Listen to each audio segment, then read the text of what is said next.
नमस्कार दोस्तों, स्वागत है आप सबका आपके चहिते मन channel beauty of Bhagavad Gita में। दोस्तों, आज हम बात करेंगे पॉजिटिव थिंकिंग के बारे में, जिसको भागवत गीता में सकारात्मक ताकत के बारे में बताया गया है। सकारात्मक शक्ति यानी कि जो हम बात करते हैं जनरली पॉजिटिव थिंकिंग, हम हमेशा बोलते हैं ना काफी लोगों को कि पॉजिटिव थिंकिंग करो तो हमेशा तुम्हारे साथ पॉजिटिव होगा। क्या ये सच में सच है? कई लोगों को ये प्रश्न उठता होगा कि क्या हम पॉजिटिव थिंकिंग करने से क्या हमारे साथ सब पॉजिटिव होगा या ना होगा, ये तुम्हारे ऊपर डिपेंड नहीं करता। बस पॉजिटिव थिंकिंग करोगे तो नेगेटिव से तो बेहतर होगा। तो बताती हूँ, भागवत गीता में भगवान श्री कृष्ण ने सकारात्मक की शक्ति के बारे में प्रदर्शन करने के लिए श्लोका में वर्णित किए हैं। उस श्लोका को मैं समझाने के लिए कुछ दो स्टोरीज आपको बताऊंगी। उसके बाद आप समझ पाओगे कि हमारे जीवन में पॉजिटिव थिंकिंग जो है वो कितना महत्वपूर्ण है। तो चलिए शुरू करते हैं आज का स्टोरीज। दोस्तों, एक गांव में बहुत सारे लोग रहते थे और एक साधु बाबा रहते थे एक छोटे से कुटीर में। उनका कर्तव्य था वो रोज लोगों को प्रवचन देते थे और भीख मांगकर वहां से कुछ भी मिले वो खाकर अपना गुजारा करते थे। ऐसे रोज जाते थे, प्रवचन देते थे और आकर वो खाकर वो सो जाते थे। और उस गांव में उनके कुटीर के पास ही एक बहुत बड़े साहूकार का घर था और इतना चमकता हुआ धमकता हुआ विशाल उसका साम्राज्य था। और सिर्फ उसका एक ही घर नहीं था, उस एक के अलावा 100 घर उस गांव में था उसका। और वहाँ पे उस गांव में बहुत सारे लोग रहते थे, लेकिन वहाँ पे अनपढ़ और शिक्षित थे। इसीलिए ये साहूकार बाकी सब लोगों को बुद्धू बनाकर, क्योंकि वो सब इलिटरेट थे, उन लोगों को बुद्धू बनाकर उन लोगों के घर को हड़प कर उनको ज़्यादा ब्याज देने के लिए बोलता था। इसी वजह से सारे लोग वहाँ पे उस साहूकार के पास ऋणी रह गए थे और कोई कोई तो वहाँ पे अपने ऋणी को ना सुझाते हुए ही आत्महत्या कर देते थे, यानी कि खुद को ही त्याग कर देते थे। बहुत सारे लोग दुखी से ही अपने आप को ही तड़प तड़प कर मार देते थे। एक दिन एक बाहर से एक इंसान आया जिसने साधु बाबा को एक हीरा दिया, डायमंड। तो फिर उस साधु बाबा ने कहा, इस डायमंड का मेरा क्या काम है? इस हीरे इतना चमकता था हीरा, किसी को भी दे दो वो ले जाता। लेकिन उस साधु बाबा ने कहा, इस हीरे को लेकर मैं क्या करूं, मेरा इससे क्या काम? जो भी मैं प्रवचन देता हूँ उससे जो मिलता है बस मैं खाता हूँ, उससे अपना गुजारा हो जाता है। मेरा कर्तव्य तो वही है, लेकिन इस हीरे का मैं क्या करूँ, इसकी कोई ज़रूरत नहीं है। तभी वो इंसान कहता है, नहीं आपके पास ये रहने दीजिए। तो उस साधु इंसान ने उसकी बात सुनकर वो उस हीरे को अपने कुटीर में पड़ने के लिए छोड़ दिया। यानी कि उसको कुछ बांध के या कुछ ओढ़ के नहीं रखा, जैसे नॉर्मल खाने की चीज़ रखते हैं वैसे ही उस हीरे को डाल दिया। और डालकर अब ऐसे ही कुटीर अपना खुला कर वो फिर से प्रवचन देने के लिए जा रहे थे। लेकिन वहाँ पे उस गांव में एक गरीब आदमी रहता था जो उस साहूकार को ऋणी था, और ये ऋणी ना सुझाकर वो अपने आप के जीवन त्याग दिया। लेकिन उसका जो बेटा था वो बहुत बड़ा शैतान था। वो सोचा, इस साहूकार ने पूरे गांव में तहल्ला मचा के रखा है और सबकी ब्याज यही हड़प रहा है और सबका घर यही हड़प रहा है, और उसका एक ही घर है जिसमें सारे गांव के घर का कागजात है। अगर मैं उस घर को जला दिया तो सारे प्रॉब्लम खलास हो गया। इसीलिए उस बच्चे ने, जो कि बच्चा था, इसलिए वो यही डिसाइड किया और रातों रात जाकर साहूकार के घर में आग लगा दिया। उस दिन साहूकार घर में नहीं थे और उस साधु बाबा भी प्रवचन पे ले गए थे, और उसका घर जल गया और इतना जोर से जला कि साहूकार के घर के पास में ही जो साधु बाबा का घर था वो भी जलकर राख हो गया। फिर जब प्रवचन खत्म हुआ वो साधु बाबा रिटर्न हो गए और उसका कुछ काम था, वो काम खत्म करके साहूकार भी रिटर्न हो गया। और साहूकार जब देखा कि अपना घर जिसमें सारे कागजात था वो जल गया है, वो देखकर वहीं पर ही बैठकर रोना लगा और सोचा, मेरे साथ क्या हो गया? ये सोचकर उसका तबीयत इतना ही खराब हो गया कि डॉक्टर को बुलाना पड़ा। वैद्य जी, जो वैद्य बोला जाता था, वैद्य जी को बुलाना पड़ा। लेकिन उस वक्त सब लोग देख रहे हैं, उस साधु जी तो खुश होकर नाच रहे हैं। उनका कुटीर जल गया है लेकिन वो खुशी से नाच रहे। सब लोग ये समझने लगे कि शायद साधु बाबा अपने सदमा को संभाल नहीं पाए और इसकी वजह से वो पागल हो चुके हैं, पगला गए। और इनमें से एक इंसान ने अपनी साहस बनाकर जाके साधु जी से पूछा, हे साधु जी, आप पगला गए हो, आपका कुटीर जल गया, आप खुशी से नाच रहे हो? तभी साधु बाबा मुस्कुरा कर कहते हैं, ये जो हुआ मेरे साथ अच्छा ही तो हुआ। हर दिन मैं कुटीर में मैं रहता हूँ। अगर ये मेरा कुटीर जल गया, शायद मैं आज उसके अंदर होता तो शायद मैं जलकर राख हो गया होता। परमात्मा जो भी करते हैं सब अच्छाई के लिए करते हैं, इसीलिए भगवान ने इसी वक्त मेरा घर जलाया जिस वक्त मैं घर में नहीं था, मैं प्रवचन के लिए गया था। इसीलिए भगवान की धन्यवाद अर्पण कर कर इसीलिए मैं नाच रहा हूँ, ताकि मेरा जीवन बचाने के लिए मेरी अनुपस्थिति में मेरा घर उन्होंने जलाया है। ये होते हैं दोस्तों, ये होते हैं पॉजिटिव थिंकिंग। अगर उस वक्त साधु बाबा ने रो देते, क्या उनका प्रॉब्लम सॉल्व हो जाता? बिल्कुल भी नहीं। अगर साहूकार ने रोकर अपना तबीयत खराब कर दिया, क्या उस वक्त उसका प्रॉब्लम सॉल्व हुआ? नहीं। वो किसका बुरा किया ना किया वो अलग बात है, लेकिन ये आया situation, same situation between two person, एक था साहूकार एक था साधु बाबा, दोनों में से एक रोया एक ने नहीं रोया, लेकिन सिचुएशन दोनों के लिए सेम रहा। ये होता है पॉजिटिव थिंकिंग। दोस्तों, हमारे लाइफ में कितने भी प्रॉब्लम आए, हम उसे हंसकर टाल देना चाहिए। अगर रोएंगे नहीं बदलेगा, हंसेंगे तो भी हम उसको बदला सकते हैं शायद। रोकर हार मानने से कुछ नहीं होगा। तो चलिए और एक स्टोरी सुनते हैं, उसके बाद आपको।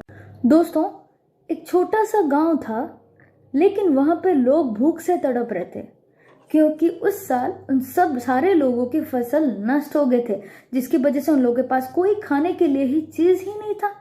फसल नहीं होगा तो वो लोग कुछ नहीं खा रहे थे।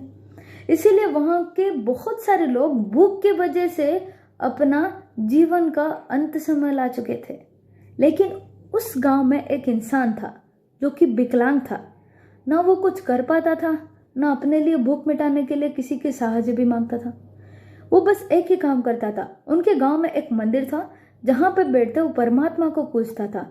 वो बस एक ही लाइन हमेशा कहता था, हे परमात्मा, गांव के सारे लोगों की भूख की समस्या को दूर कर दीजिए, मेरा आपसे यही विनती है। वो ये कहकर बस वहां पे बैठा रहता था, दिन रात परमात्मा को हाथ जोड़कर यही विनती करता था, और हमेशा यही विश्वास रखता था कि कभी ना कभी ये तो दुख दूर हो ही जाएगा। बहुत सारे लोग आकर उसको समझाने लगे, तो पागल हो गया क्या, भगवान कोई नहीं है, अगर होता तो अब तक हमारा मदद कर चुका होता। ऐसा तुम बैठकर अपना वक्त बर्बाद करना और वक्त जाया करना उचित नहीं है। फिर भी वो किसी की बात नहीं मानता था, क्योंकि उसको परमात्मा के ऊपर विश्वास था और कभी भी अपने दिमाग में नेगेटिव थिंकिंग नहीं लाता था। इसलिए वहां पे बैठा, और ये विचार देखकर गांव के सारे लोग उसको पगला बाबा नाम में संबोधित किया, और ये पगला बाबा के नाम में प्रचलित हो गया। उसके बाद उसके पास वाले गांव में भी सारे लोग उसको पगला बाबा नाम में सब लोग बुलाने लगे। और वहां पे एक नास्तिक व्यक्ति था, जो बहुत नास्तिक था, लेकिन उसके पास बहुत ज्यादा संपत्ति था।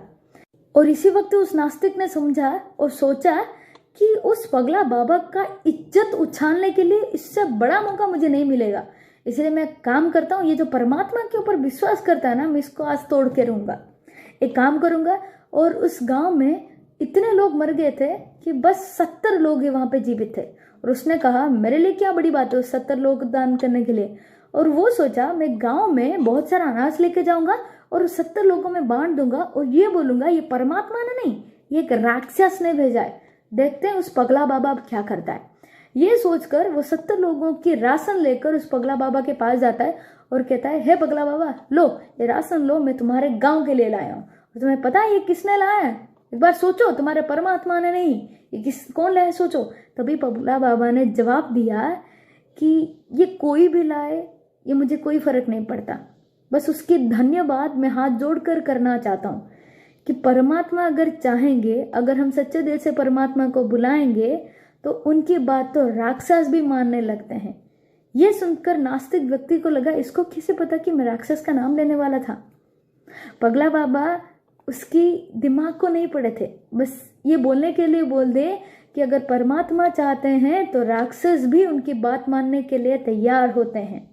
और ये सुनकर नास्तिक इंसान को कुछ समझ में आया कि परमात्मा को बिलीव करना क्या चीज़ होता है। और उस पागल इंसान ने उस तब सारे राशन को लेकर सारे गांव में बांट दिया। लेकिन उसके मन में तभी भी यही चल रहा था कि मैं परमात्मा को बुलाया, इसीलिए भगवान उसका मदद किए।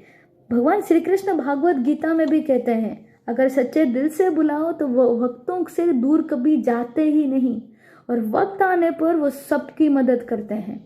बस यही फर्क पड़ता है कि अपने दिमाग में पॉजिटिव थिंकिंग इंसान कब लाता है। दोस्तों, भगवान श्री कृष्ण कहते हैं सिचुएशन कोई भी हो, प्रॉब्लम कोई भी हो, पॉजिटिव थिंकिंग हमें कभी खोना नहीं चाहिए, क्योंकि पॉजिटिव थिंकिंग ही एक रास्ता है जो हमें सक्सेस की ओर लेके जा सकता है। अब एक छोटे से बच्चे को ही ले लो, जो वो एग्जाम में बैठता है, अगर उसको पता है कि मैं आज सब पढ़ कर आया हूँ, आज मैं एग्जाम तो पूरा बेस्ट एंड बेस्ट देके जाऊंगा, लेकिन वो हाथ रेज भी करता है कि मैं आज नंबर 1 पोजीशन पर आऊंगा, इतना कॉन्फिडेंस के साथ। अब जब वो एग्जाम शुरू करता है, लेकिन फर्स्ट नंबर सेकंड नंबर से लेकर अगर उसका पहला 6 या 7 गलत हो जाए तो उसका कॉन्फिडेंस कंप्लीटली लो हो जाता है और वो तब कर्म करना छोड़ देता है और अपने आप पर उसका विश्वास हट जाता है, क्योंकि वो अपना पॉजिटिव थिंकिंग को खो देता है। भगवान श्री कृष्ण भागवत गीता में दर्शाते हैं कि कर्म करो लेकिन फल की आशा मत करो। अगर तुम सत्कर्म में कर्म करते जा रहे हो तो फल तो ऑटोमेटिक मिल जा सकता है। तो कैसा लगा आपको? और अपने लाइफ में ये तो कई बार आप देखे होंगे पॉजिटिव थिंकिंग की प्रायः क्या निश्चित रूप होता है। तो कैसा लगा आपको स्टोरी आप बता सकते हैं? तो बिना वक्त का जाया करते हुए चलिए शुरू करते हैं आज का श्लोक। क्लैबं मा स्म गमः पार्थ नैतत्वयोपपद्यते क्षुद्रं हृदय दौर्बल्यं त्यक्त्वोत्तिष्ठ परन्तप। इस श्लोक का अर्थ मैं आपको बताती हूँ।